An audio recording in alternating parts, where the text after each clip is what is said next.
plus 20 minus 15, that is what? নমস্কাৰ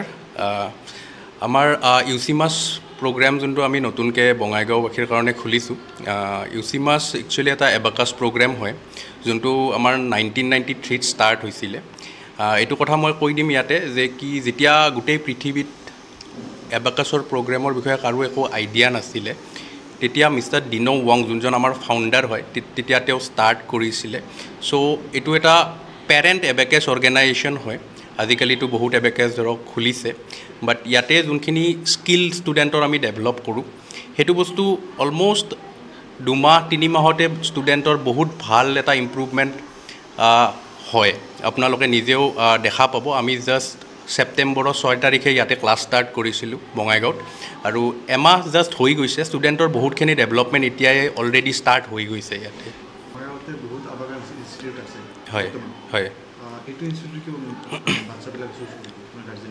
okay so'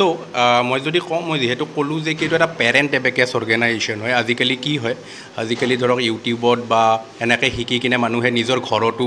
abacus class start কৰি দিয়ে বাট ইয়াতে যোনটো পদ্ধতিত ষ্টুডেণ্টক শিকোৱা হয় যে আমাৰ যোনটো এবাকাছ টুল আছে সেইটো হয় 17 ৰডছৰ টুল বাকী নৰ্মেল এবাকাছবিলাকত অলম'ষ্ট 13 ৰডছ থাকে ষ্টুডেণ্টবিলাকৰ ফিংগাৰ যোনটো মুভমেণ্টছ আছে ডিফাৰেণ্ট ফিংগাৰ যদি ডিফাৰেণ্ট বিটছ আপ ডাউন কৰি কিনে সিহঁতে যোনটো কেলকুলেশ্যন কৰে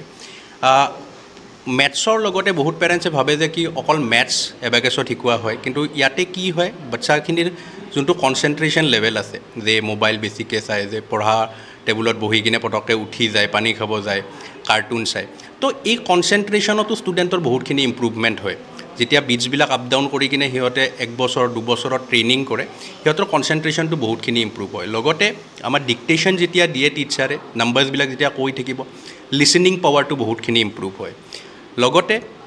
যোনটো ভিজুৱেলাইজেশ্যন আছে যে আমাৰ যেনেকৈ ধৰক এখন মুভি চালে বহুত দিনলৈ মনত থাকে বুক এখন পঢ়িলে বা পেৰেগ্ৰাফ এটা পঢ়িলে কিন্তু আমাৰ ইমান মনত নাথাকে আমি পাহৰি যাওঁ বস্তুটো সেই ভিজুৱেলাইজেশ্যন আছে যোনটো সেইটো বস্তু ষ্টুডেণ্টৰ বহুতখিনি ইম্প্ৰুভ হয় যে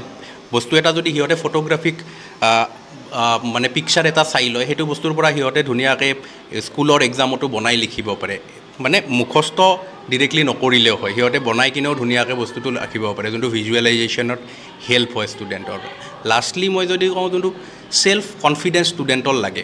আমাৰ প্ৰগ্ৰেমত আপোনালোকে চাগে দেখিছিলে আমি যেতিয়া এটা ড্ৰয়িং কম্পিটিশ্যন পাতিছিলোঁ বহুত পেৰেণ্টছৰ আগতো ষ্টুডেণ্টে আনচাৰ দিবলৈ ভয় নকৰে সেই ছেল্ফ কনফিডেঞ্চটো ষ্টুডেণ্টৰ ডেভেলপ হয় চ' এই যোনবিলাক হৈছে লাইফ স্কিল এইবিলাক বস্তু ষ্টুডেণ্টৰ ডেভেলপ হোৱাৰ লগে লগে অট'মেটিকেলি সিহঁতৰ যোনটো কনফিডেঞ্চ লেভেল আছে সেইটো বস্তুটো বহুতখিনি ইম্প্ৰুভমেণ্ট ষ্টুডেণ্টৰ আহে হয় এইটো আমি একচুৱেলি অলম'ষ্ট UKG ক্লাছৰ পৰা আমি ক্লাছ 6লৈ ৰাখিছোঁ মানে 4 to 15 ইয়াৰ্ছ অফ ষ্টুডেণ্টছ যোনখিনি থাকে গোটেইখিনিৰ কাৰণে এইটো আমাৰ প্ৰগ্ৰেমটো এভেইলেবল আছে তেওঁলোকে ক্লাছ ল'ব পাৰে ইয়াতে ফেকাল্টি এতিয়াৰ কাৰণে আমাৰ 3জন আছে তেওঁলোকে ছেটাৰডে ছানডে আৰু আমাৰ থাৰ্ছডেও ক্লাছ হৈ আছে এতিয়া কম্পেনচেশ্যন ক্লাছ মানে যোনখিনি ষ্টুডেণ্ট অহা নাই তেওঁলোকক আমি কম্পেনচেশ্যন ক্লাছ দি আছোঁ মেইনলি আপোনাৰ ছেটাৰডে এণ্ড ছানডে ক্লাছ হৈ আছে এতিয়া আৰু যিহেতু বঙাইগাঁওবাসীৰ বহুত ৰিকুৱেষ্ট আহি আছে আমি আৰু উইকডেজতো আমি আফটাৰ স্কুল টাইমিঙত ক্লাছ দিব লাগিব আগন্তুক টাইমত উইকলি এজন ষ্টুডেণ্টে একচুৱেলি এটাই ক্লাছ পায় সপ্তাহত আপোনাৰ এটা ক্লাছেই থাকিব মাহত এজন ষ্টুডেণ্টৰ 4টা ক্লাছ থাকিব কিবা বিশেষ কাৰণত জেনুইন কাৰণত গা বেয়া হৈছে বা এনেকুৱা কাৰণত যদি ষ্টুডেণ্টজন এবচেণ্ট থাকে কিবা কাৰণত ক্লাছত আমি এটা কম্পেনচেশ্যন ক্লাছ এটা দিওঁ যোনটো থাৰ্ছডে বা ফ্ৰাইডে আমি ৰাখোঁ আৰু আমি ৰিকুৱেষ্ট কৰোঁ পেৰেণ্টছক এইটোৱে যে বহুত মেজৰ কাৰণ নহ'লে যাতে ক্লাছখিনি মিছ নকৰে প্ৰগ্ৰেমটো আমাৰ এটাই মেইন মটিভ আছে যোনটো হয় কি সপ্তাহত ষ্টুডেণ্টজনৰ অকল এটা ক্লাছ থাকে 2 ঘণ্টা টাইম এটা ষ্টুডেণ্টজন আমাৰ লগত থাকিব বাকী সপ্তাহটো কিন্তু ঘৰত থাকিব তো সেই সপ্তাহটোত এটলিষ্ট 10-15 মিনিটৰ প্ৰেক্টিছ আমাক লাগে আৰু ৰেগুলাৰিটি যোনটো আছে ক্লাছত সেই দুটা বস্তু যদি ষ্টুডেণ্টে যদি মেইনটেইন কৰিব পাৰে বা পেৰেণ্টছে যদি মেইনটেইন কৰিব পাৰে উইদিন 1 year আমি এটা গেৰেণ্টি আপোনালোকক দিওঁ যে আমি এটা মানি বেক গেৰেণ্টি এটা দিওঁ যদি আপোনালোকৰ ষ্টুডেণ্ট 1 বছৰ 1.5 বছৰত ইম্প্ৰুভ নহয় যিমান পইচা আমি আপোনালোকৰ পৰা লৈছোঁ আপুনি টোটেলি আমি আপোনালোকক ঘূৰাই দিম ঠিক আছে তো সেই দুটা বস্তু যদি পেৰেণ্টছে মেক চিয়'ৰ কৰিব পাৰে যে মেইনটেইন কৰি আছে ডেফিনেটলি এটা বহুত ভাল ৰিজাল্ট পেৰেণ্টছে পাব ক্লাছৰ টাইমিং একচুৱেলি আমাৰ ছানডেটো 8টা বজাৰ পৰা ক্লাছ ষ্টাৰ্ট হৈ যায় আমাৰ 4টা বেটছ আছে 2 ঘণ্টাকৈ টাইম ডিউৰেশ্যন থাকে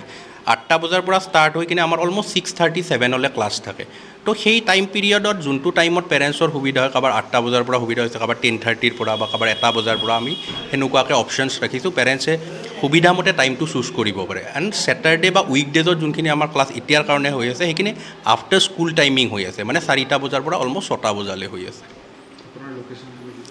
লোকেশ্যনটো হয় আমাৰ